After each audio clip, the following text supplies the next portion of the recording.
How did him being in the lineup help you out this last week? Probably added to the experience factor and poised, kind of relaxed environment. Nobody's stressing.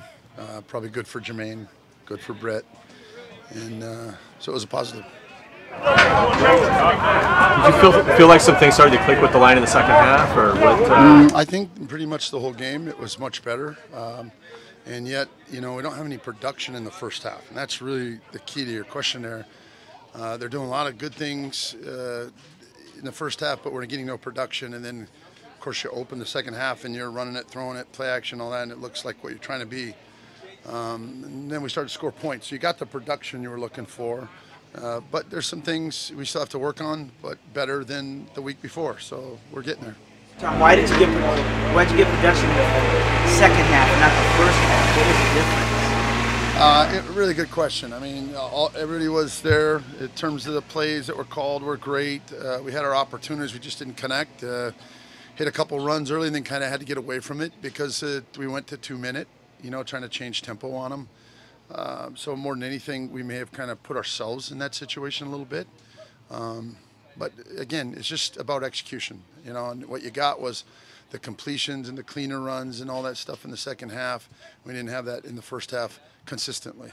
That first drive of the third quarter, is that a really good, kind of what you want to look like in terms of the run? No, I don't think there's any doubt. I mean, we kind of talked about it afterwards, and then we talked about with the players on Monday that's exactly what our vision is in terms of being explosive, having the runs and go out and get 4 more, getting completions, balls out quick, movement, just look like what we're trying to be, and so that's a starting point. Do you feel like with O'Day maybe solidifying that, like your 5 is kind of solidifying itself a little bit in terms of what you have? I mean, we've talked about this a lot. We certainly, as a line coach, if you're Pete, you want to get your offensive line set as soon as possible. So let's see, right? It was better, but it's not right yet.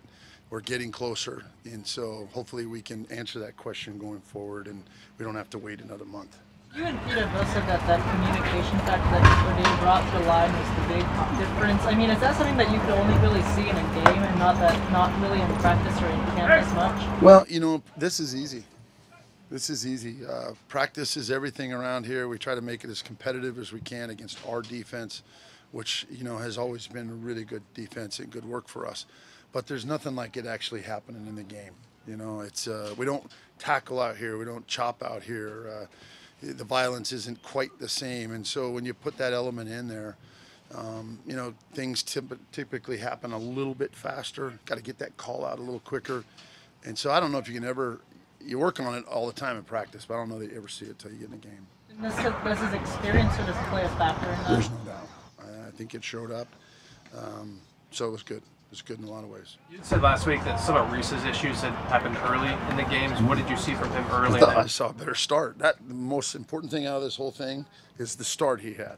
It didn't. You don't feel like you're playing with 4 guys. You feel like the 5th guy showed up. He's playing good early. So you got to take your hat off to him. That's a nice improvement from the first 2 weeks. And so hopefully we can start to create a pattern that way.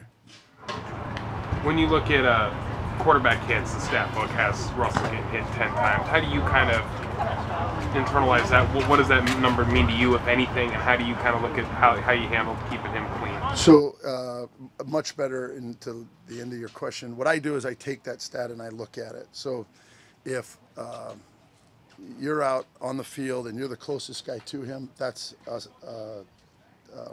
hurry. So that's how it's graded. And so he could be running a naked and Doug can be the closest guy to him, then Doug gets one of those stats you're talking about. So if they ever get it cleaned up where it's about the blockers, then I think it'd be a true statement, a true stat, and that's no complaint. It's what it is for everybody. But really, he got himself pressured 6 times, they said. That's baloney, right? They said the receiver got him pressured. That's baloney. The ones for the linemen, there's actually 8 of them, and they're real. So what do? They make the rules. So then in your comparison, how did you see you protecting it, Russell, this week, and what was your kind of assessment of that game? Well, I think as we go forward, that's becoming less and less as we go. We'd like to stay on this pattern and see if we can't solidify that part of our game, something we've worked a lot at. So last week was better. hopefully this week will be better than last week. That's what we're looking for. Is that encouraging when, given in the second half, you guys were in a lot of throwing situations? Yeah, it's just that's not our game. That's too much. That's not how we win.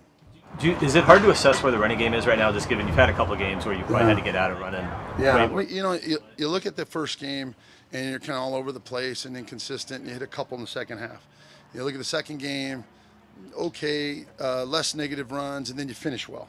And then this week you just didn't get a chance to, and when you ran it was kind of cool, but I don't know, we had 10 carries or something, so we'll work on that. It's all part of that whole thing, being more consistent and productive.